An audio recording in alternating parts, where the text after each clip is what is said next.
قرآن کریم میں کئی جگہ اللہ تعالیٰ نے فرمایا کہ ہر چیز ہماری حمد و ثنا بیان کرتی ہے، یعنی کائنات میں موجود ہر شے بولتی، سنتی اور ایک دوسرے کو پہچانتی ہے۔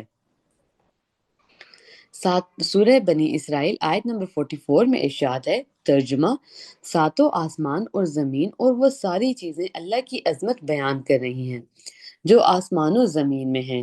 کوئی چیز ایسی نہیں ہے جو اس کی حمد کے ساتھ اس کی تسبیح نہ کر رہی ہو، مگر تم ان کی تسبیح کو سمجھتے نہیں ہو۔ کائناتی قانون کے مطابق ہر چیز بولتی ہے، سنتی ہے اور محسوس کرتی ہے۔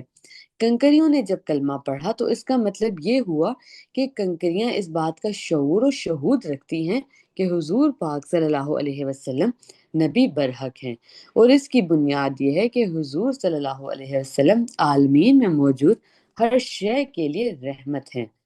رحمت للعالمین ہونے کی حیثیت سے کائنات کا ہر ذرہ اس بات سے واقف ہے کہ ہماری بقا کا انحصار سیدنا حضور علیہ الصلوۃ والسلام کی رحمت کے اوپر ہے۔